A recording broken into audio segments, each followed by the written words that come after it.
God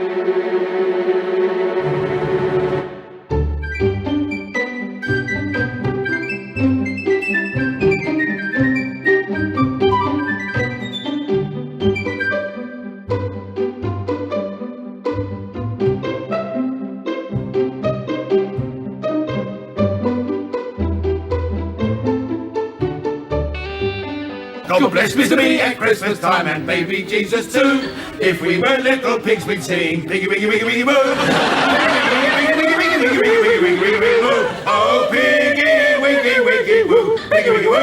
Oh piggy wiggy wiggy wiggy wiggy woo.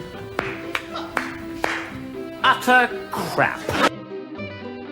Welcome to this special Christmas episode of the Blackadder podcast, where we're either going to be piggy wiggy woo or more likely utter crap. That seems every other week. How are you, Ian? Are you? It's a bit chilly outside. Stuffed, are you? Absolutely Still? stuffed. It was great that we had a white Christmas this year. Yep, in Narnia. Yes, here we are, but in the back of the wardrobe. Donald Trump's actually going to invade Narnia. That's the breaking news this morning. Topical. Apologies to anyone who lives there. Santa good to you? As always. That's good. Yourself, yeah? He paid me a wee visit. A wee visit, good. He obviously I suppose has a long way to go. Yeah, I suppose it has to stop somewhere. Absolutely. Yeah. Enjoy this week's festive episode. It was good to get an extended bit of Blackadder, wasn't it? It was, and I thought they'd done a fantastic job. Loved the throwbacks. It's been a while since we looked at Blackadders 2 and 3, and it's nice to revisit those old familiar friends. We've got a twist on Dickens' Christmas Carol. Well spotted. Feeling quite proud over there on the other side of the room. I recognise this. A book! It's a book! I've heard of one of those. How many silly bills does it have? 2. Okay.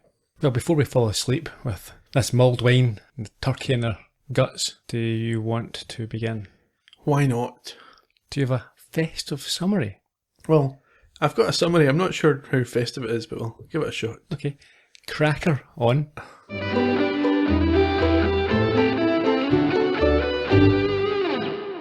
In Blackadder's Christmas Carol, we meet Ebenezer Blackadder, the nicest man in all of England.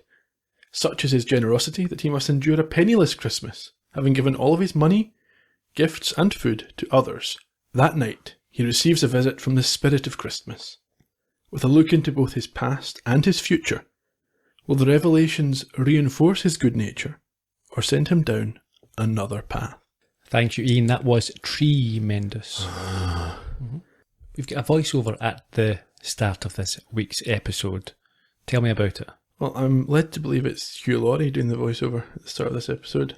He's introducing us to Victorian moustache salesman Ebenezer Blackadder, the kindest and loveliest man in all of England. Meanwhile, there's, I think, a children's choir singing what sounds very much like the closing songs from Blackadder 2. The Adder, Blackadder, that. The lyrics, I believe, support the voiceover. Yes, on this occasion they talk of his kindness of spirit, his generosity. Indeed. Inside this moustache shop, Blackadder arrives. Humbug. But it's not what we think. No, he's offering Baldric a humbug. He takes a boiled sweet. They have their presents and cards sorted, but even in this jovial guise, Blackadder can't resist a little dig at Baldric. Yeah, well, Baldric has written Messy Christmas, and he's not used any of the right letters in Christmas on all of their cards. They have a bit of a debate about how you write a Christmas card. And Blackadder tells him that the only chance he'll get of a wet kiss is if he makes a pass at a WC. And then he corrects him on these spelling mistakes. I think the word Christmas is missing the letter CHRISTMA and S. All of them are missing. And we move on to the most controversial part of the episode. What's that? Now, if you watch the DVD version, you might not have seen this. Baldric talks about the terrible time he had at the workhouse nativity. The baby playing Jesus died unexpectedly, and they replaced it with a dog called Spot. Yeah, I did have that. I did watch the DVD. Unfortunately, the sheep were also played by dogs, and Jesus tried to hump one of them. And the kids now want the dog to be nailed up for a play at Easter time. Part of that speech was... True. Well, part of that speech was only ever aired on the first broadcast of the episode. Right. It was censored because of the idiots who complain about everything. There's apparently, Blasphemous, is that what it is? apparently it's both the Jesus mob and the dog mob got in touch, and both the subsequent airings and the DVDs have that part excised, but Netflix doesn't. So if you've not seen that, you can go onto Netflix and you'll see the entire Baldric controversy Oh, in full Technicolor. I'll need to do that. There'll be people picketing Netflix headquarters as we speak. I believe people have started writing letters already. I can hear the Letters to scribbling. Netflix. Yeah. Okay. Nonetheless, Blackadder beams as he closes his eyes at the fireside and thinks about how everyone throughout the country will be enjoying this special time.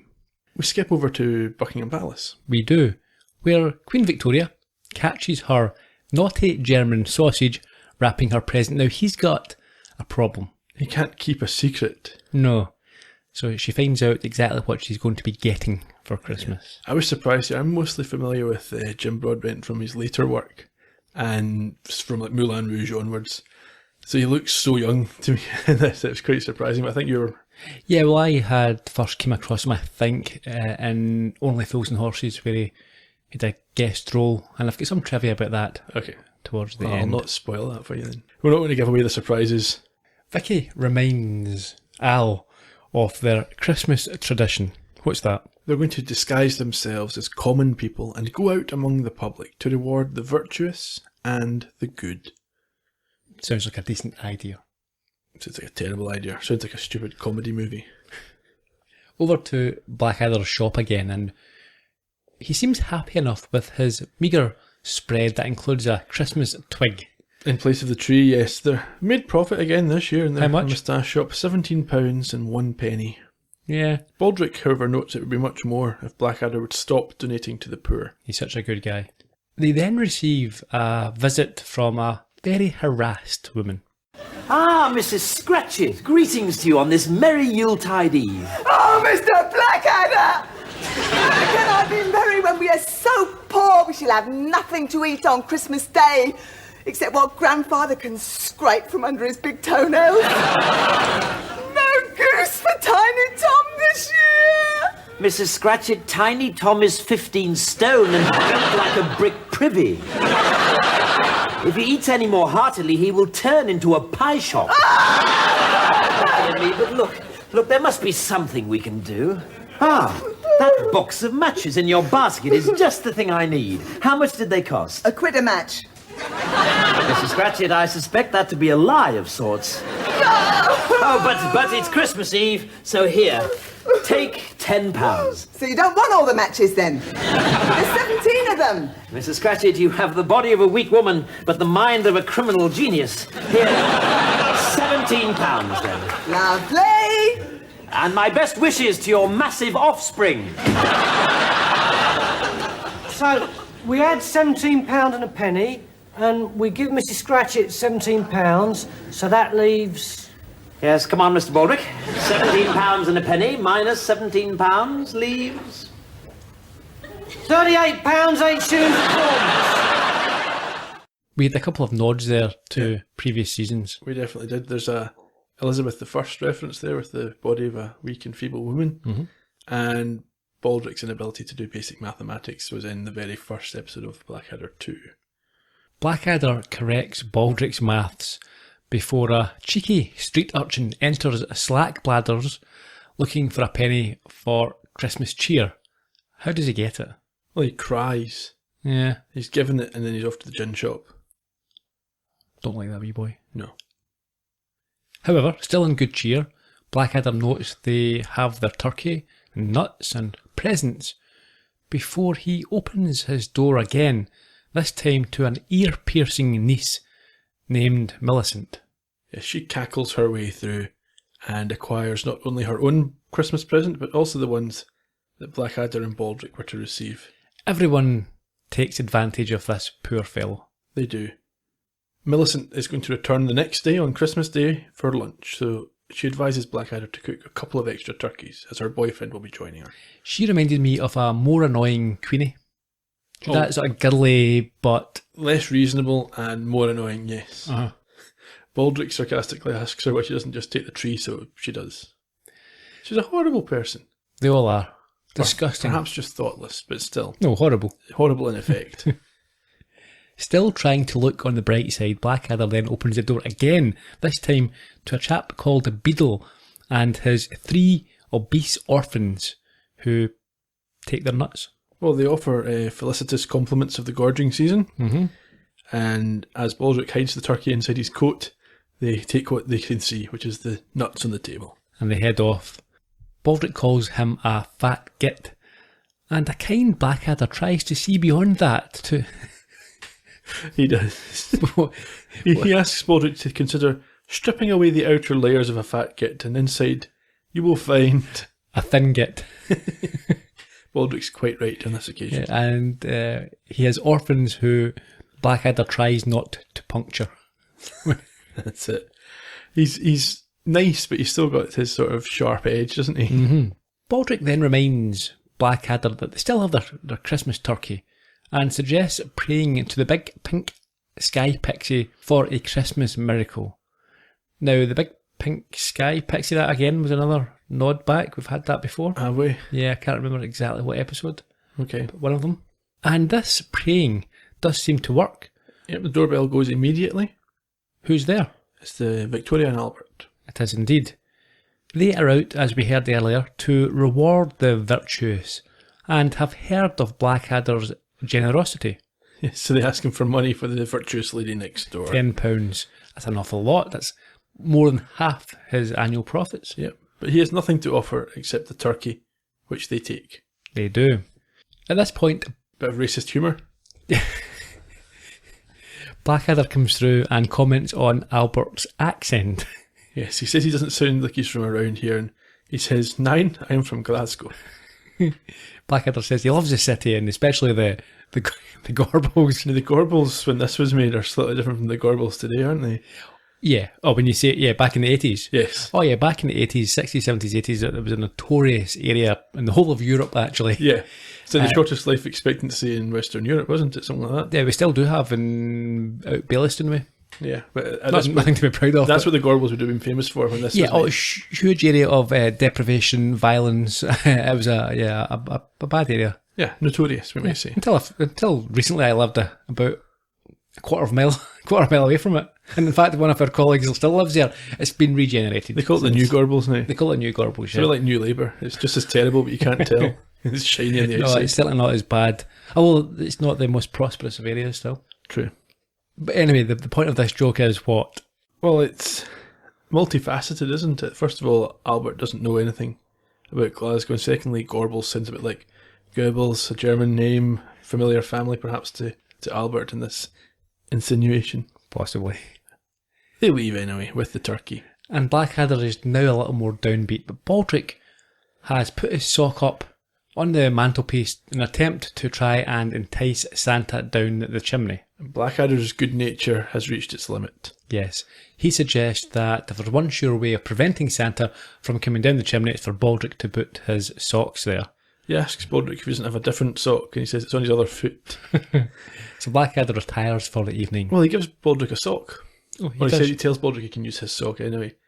But as he heads off to his bedroom, Baldric has one last piece of news. What's that? While he was through talking to Victoria and Albert, Baldric met in the kitchen with a ghostly apparition, a figure who promised a ghastly visitation that night. Fair enough. So they go to sleep. We're in Blackadder's bedroom. Later that evening, he is indeed paid a visit from a large, overly dramatic ghost. Can I help? No, thanks, no. Just popped in to say hello. Spirit of Christmas, how do you do? Just doing my usual rounds, a wee bit of haunting, getting misers to change their evil ways. But you're obviously such a good chap there'll be no need for any of that nonsense. So I'll just say cheery bye. Cheery bye. Can I get you a cup of tea or anything? You wouldn't have anything a wee bit more medicinal? Oh, I see. Oh, I've only got some of Nurse Macready's surgical bruise lotion. Nothing but the best at this house,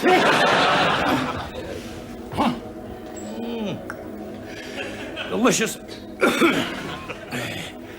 Well, it's a nice change from all these skinflints. You know that old fellow across the road? Bags of money. I caught him trying to cut down on his heating bills by using his John Thomas as a draft excluder. dear. Old people today. Tell me, how do you get them to change their ways? Well, it's all visions these days. We used to use black and white line drawings, but the visions are more effective. What sort of thing? Well, it depends, really. With some people, it's just a glimpse of their behaviour at school behind the penny farthing sheds. Some other people, well, we just show them how rotten their ancestors were.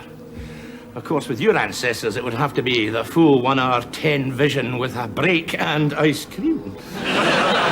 Oh dear, that bad, were they? Did nobody tell you? Stinkers to a man. Oh, perhaps you'd like to see. You're a wizard, Blackadder. Indeed, yeah, very similar. I have no doubt at all that the entire Harry Potter character of Hagrid was inspired by Joe Rowling watching this. An awful lot of people in this episode were in Harry Potter It's itself. almost certain. I don't think there's any way that it can be denied. So we go back in time with Hagrid and, the ghost and Ebenezer to Elizabethan time, a time we have visited before. We meet Lord Blackadder of Blackadder 2, who's pulling a disappointing cracker with Baldric. What does the cracker contain? It's a toy death warrant. Which will come in handy later. It will. Baldric then inquires if Blackadder has a present for him, and he says, no, it's nothing really. It's literally Nothing. Yeah. He spent all his money on a portrait of the Queen as a present to her, and we head over to her chambers where he's intending to hand it over. Yes, but he's devastated to find that she's now abolished Christmas. Yeah, she is in a foul mood. She's not happy. She's going to have anyone carrying a present killed. She then spots the painting which is behind a curtain and asks what it is. And Blackadder explains it's a window, but he sees she already has one, so he leaves. After leaving the throne room, he puts his fist through the picture and into Baldric's face. Yeah, I think twice. At least. Melchett arrives. Yeah, in the hall. And they greet each other in a manner that we would expect. Yes, with antipathy. Insults. And Blackadder tries the old double bluff. He does. He tells her that the Queen has abolished Christmas and he should definitely not give her a present. Yeah, he thinks Melchett will do the opposite, and he's quite right, because Melchett undertakes to follow that advice just as soon as his brain is replaced by a cabbage. Meanwhile, on the other side of the doors, in the throne room, the Queen wonders if she's been rash. Yeah, she's having a bit of a change of heart just as Melchett and Blackadder enter. And to the delight of Edmund, Melchett whips out a crown for the Queen. Unfortunately, she loves it. She now loves Christmas again, and tells Melchett she would marry him if he weren't so unattractive. But she does decide to give him Windsor Castle, a title and a saucy wife, who just happens to be the current girlfriend of Blackadder. That's true, and she yells at Blackadder to present her with his present, or she'll have him executed. Yes, he doesn't have one, but he manages to come up with a cunning plan. What does he do? Well, he's got something up his sleeve, doesn't he? He's got this death warrant from the cracker, so he gets both the Queen and Melchett to write their names on it. How? I can't remember. He says he accepts death, but I think he says he's always been a huge fan of both of them. Can I get your autographs? And they, being the pompous folk they are, deign to amuse him by signing the death warrant. Whose death warrant is it? Well, it turns out Melchett's put his own name at the top of this death warrant, hasn't he? Yeah, but how would that work? You don't ask the person who's being executed to sign it, as long as the Queen signs it. Yeah, well, they've got Melchett to put his own name on it, so that's fine. And the Queen accepts that she can't give any leeway here. You know, to go back on that would destroy the entire basis of the British Constitution. She's quite happy though, because Christmas is a time for tricks, and she's going to execute Melchett and give Blackadder all his gifts. Well, that's it. Melchett squeals like the simpering fool or the coward that he is, and points out that she's been tricked. But as you say, yeah, she's quite impressed by the trick. So that's it. Melchett's for the chop. Blackadder's got all his stuff.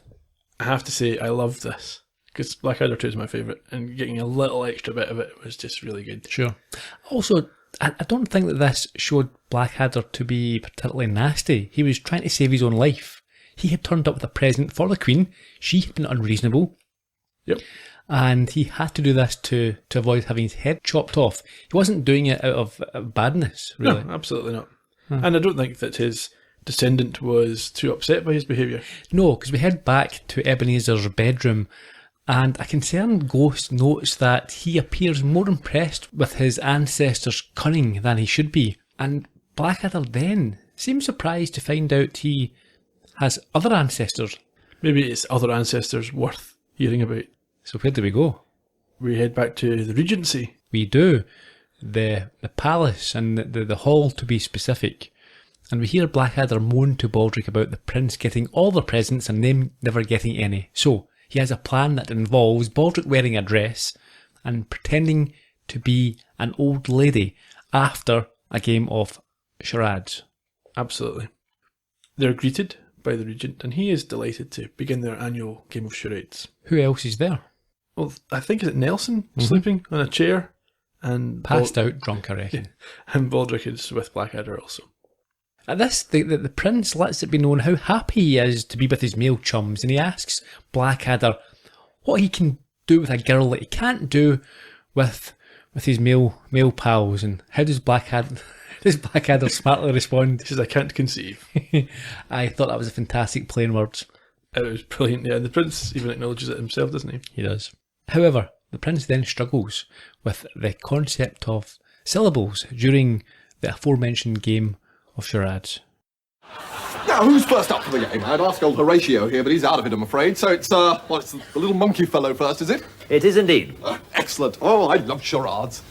Okay, off you go, Baldric. It's a book. Well done, Mr. B. I didn't think you'd get it that quickly. That was damn clever. Yes, another great Christmas tradition, explaining the rules 8 times to the Thicky twins. The round hasn't in fact started yet. It's got to be a specific book. For instance, if it was the Bible, then I'd go like that to indicate that there are 2 syllables in it. And 2 what? 2 syllables. 2 silly bulls? I don't think so, Blackadder, not in the Bible. I can remember a fatted calf, but as I recall, that was quite a sensible animal. Oh, hi, is it, Noah's Ark, with the, 2 pigs, 2 ants, and 2 silly bulls? Is that 2 syllables. What? Look, we're getting confused. Let's start again, shall we? No, let's not. Like, I think the whole game's getting a bit silly, to be honest. How about a nice Christmas story instead? No, what a good idea, sir. I'll just get rid of the servant, shall I? There's a limit to how long the smell of roasting chestnuts can blot out the aroma of Baldric's trousers. I thought that this scene and the clip we heard there and what's coming next were as funny and as well written as anything we've seen in the regular season so far. Yeah, I think for people who are fans of the show, this must have been quite a treat. Yeah. To get these 2 sort of little scenes, look backs, and these characters that they've really enjoyed watching. Definitely. Especially in the days before DVD box sets and Netflix and so on. So Blackadder is going to tell a Christmas tale, but the prince...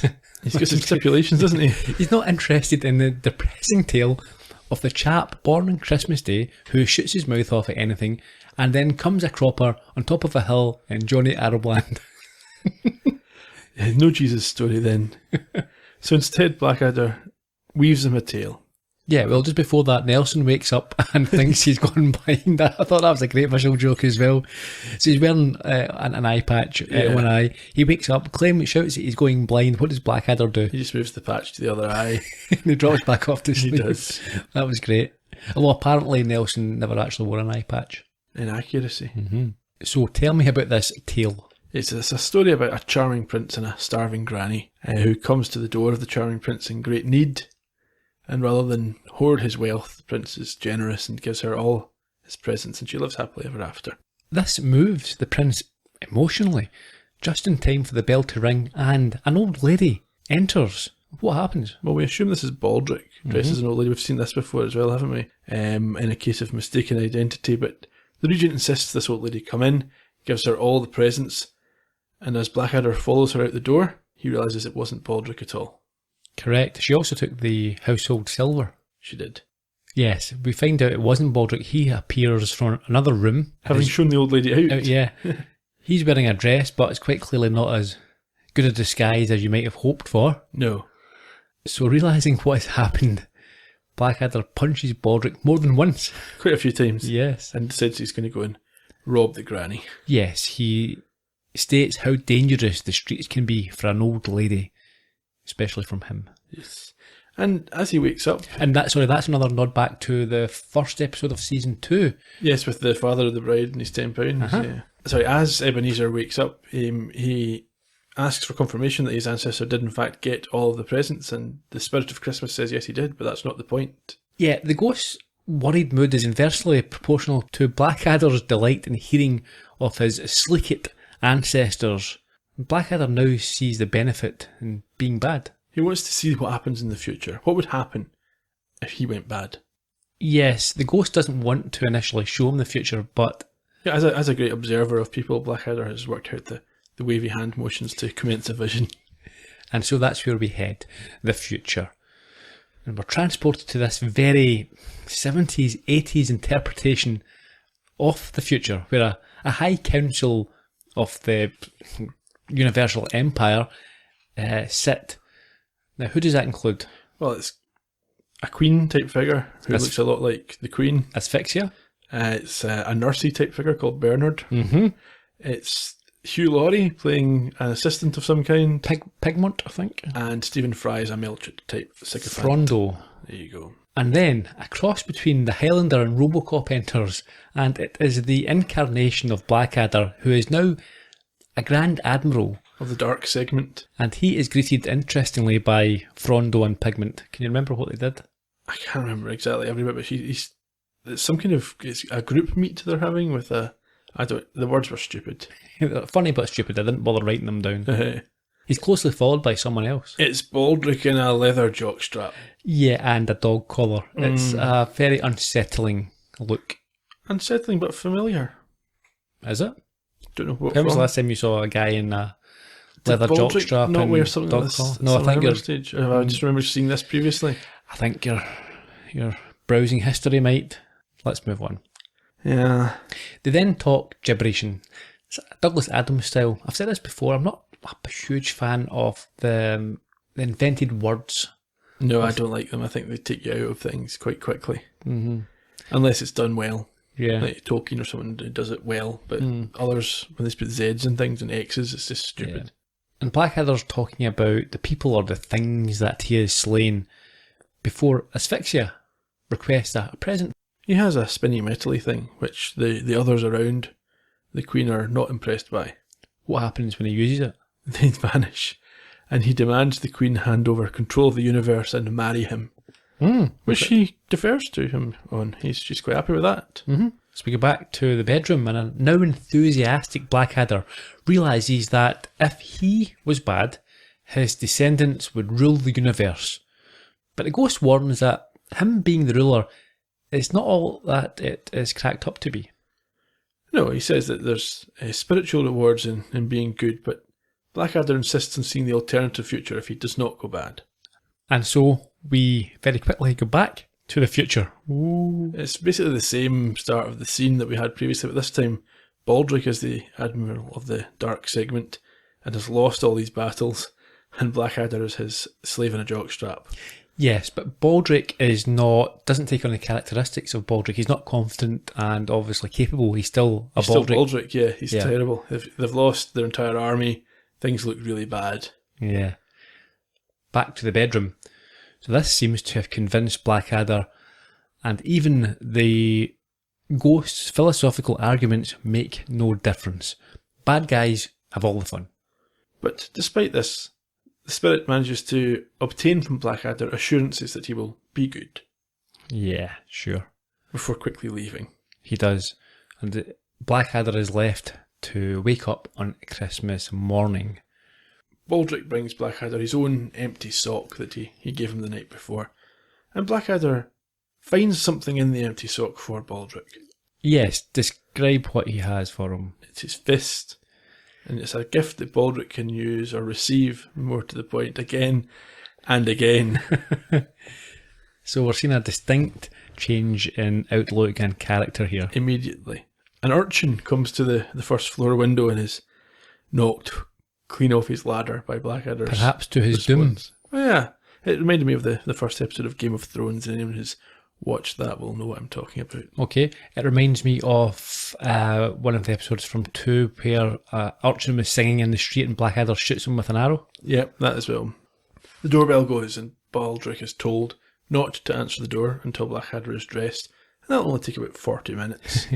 When it eventually is opened, it is again Beadle with the orphans. Icicles hanging from their noses and their faces where they've been left waiting out in the snow. And they sing the Piggy Wiggy song that we heard at the top of the podcast. With the response that we also heard Yeah. at that stage. Yes, he then gives them their Christmas treat. He slams the door in their face. Yes. But Baldric reminds him that he's left them out there with only a pudding, and he opens the door, retrieves the pudding, and then slams it again. He has other visitors. Who comes in first? Well, first of all, Baldric is concerned. He explains that he hopes this is all a jape and there'll be a mince pie for him in a minute. At this point, Blackadder shoves that aforementioned pudding, Holly first, into Baldric's mouth before Millicent, his goddaughter, arrives with her fiancé.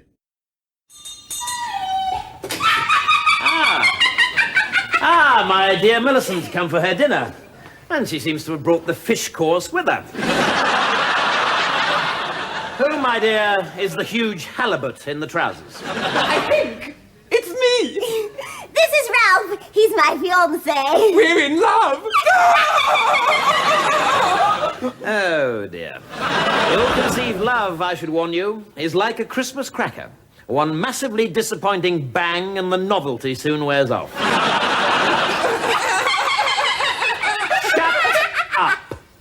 Oh, Mr. Blackadder!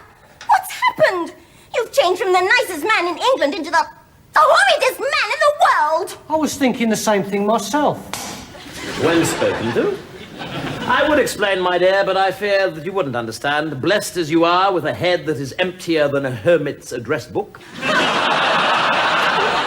As for you, are you sure you can keep my goddaughter in the manner to which she is accustomed? Yes, absolutely. Oh, splendid. At that point, Blackadder acquires the fiancé Ralph's wallet with all its money and basically tells him to leave. Yes, he then tells Baldric to go and buy a turkey that is so big you would think its mother had been rogered by an ombudsman. I don't get it. No, I'm not sure if an ombudsman is some sort of... I don't Fat cat? No, I don't think so. I don't know. cat rogering a turkey. Who knows? At this point, Mrs. Scratchit returns and is very quickly told to shove Christmas up Tiny Tom's large posterior Yes. before being handed a bucket with 17 pieces of coal in exchange for her £17. I think he calls it a bucket of lumps. Yeah, lumps of coal, isn't Yeah. it? Yeah.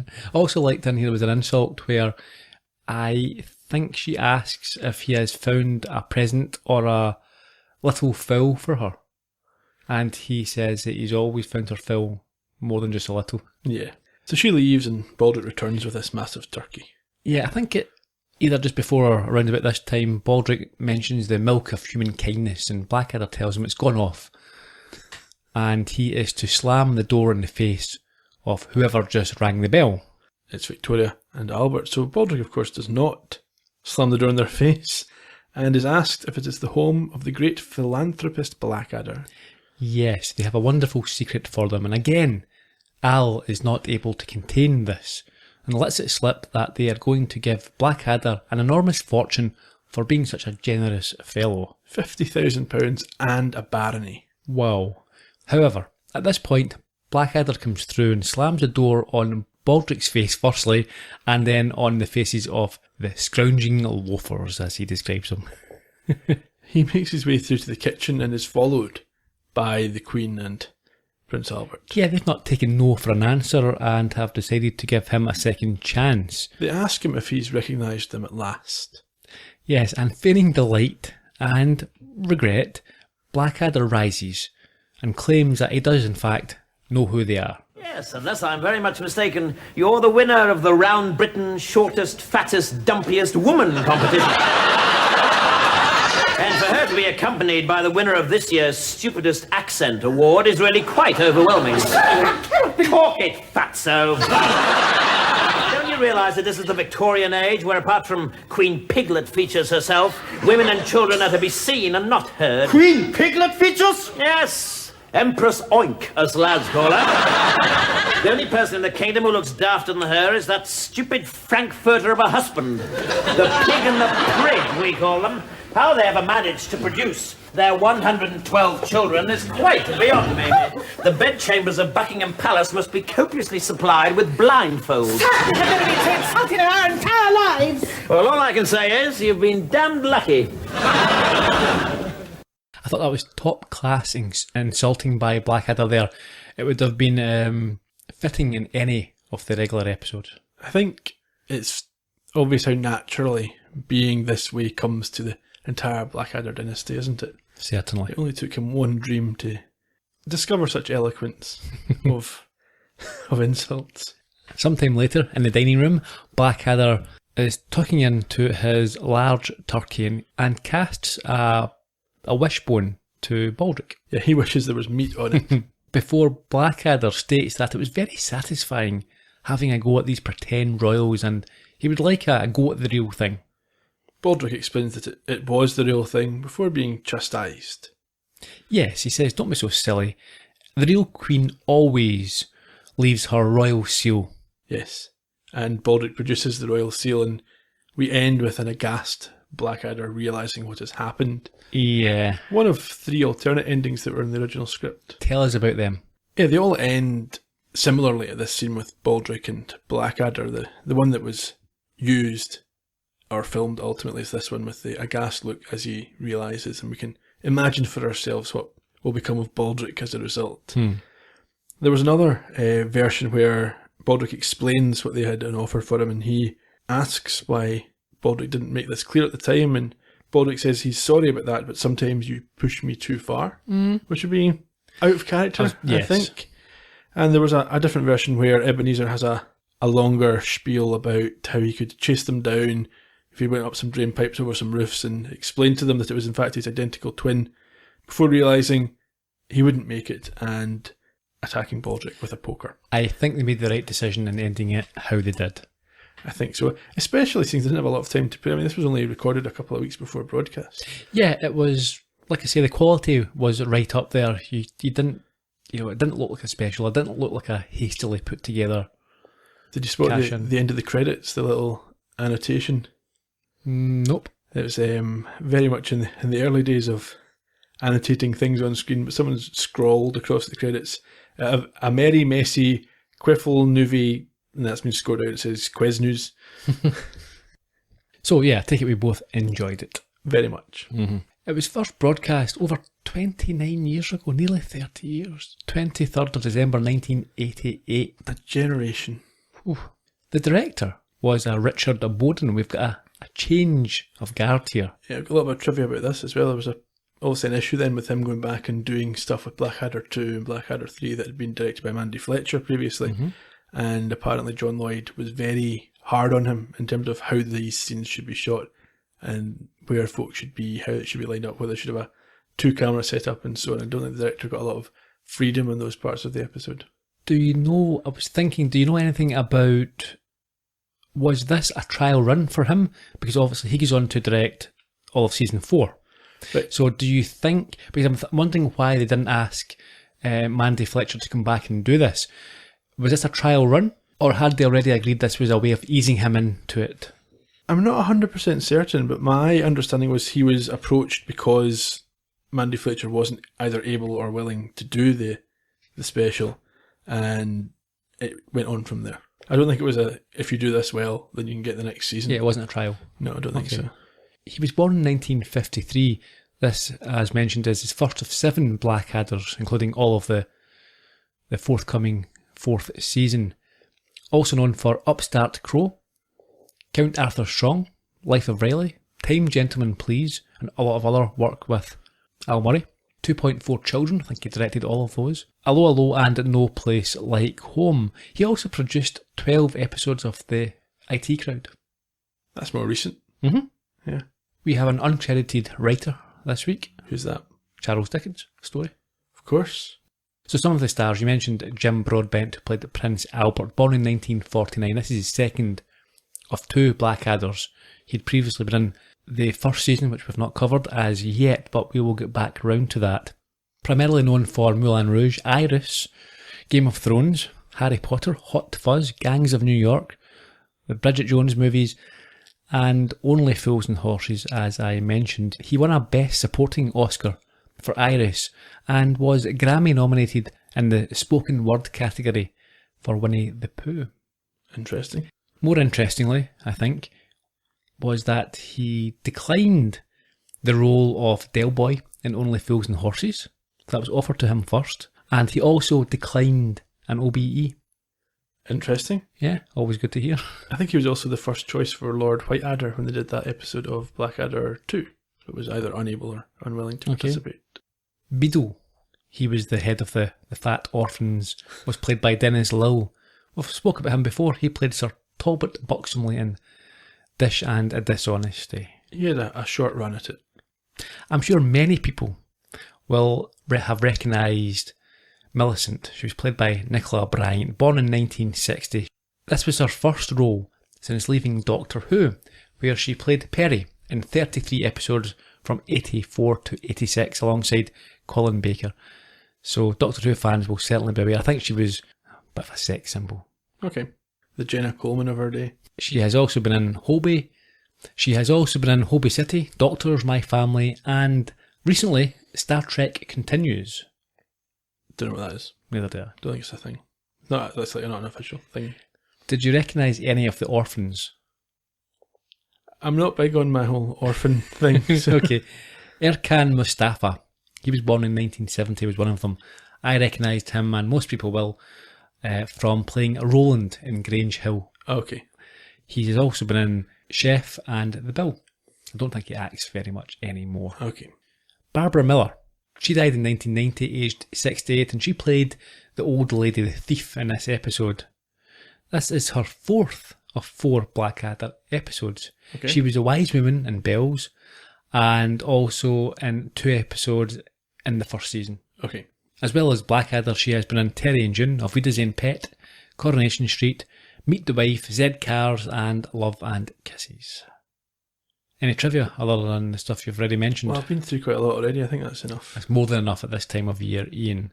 All I have is that Space Commander Travis from Blake's 7 was apparently an influence in the Blackadder future. It's clearly a pastiche of the worst excesses of science fiction, isn't it? Definitely. And also, this is the longest ever episode of Blackadder. Not a surprise. No. Favourite line. Now, it's Christmas time. I've got a present. I'm going to give a present to myself. 2 favourite lines if you want. 2? I've got 2. Okay, what's your first one? The Gorbles. You like the bit with the Gorbles, okay. And also, I Can't Conceive. That was a good one. I did enjoy that one.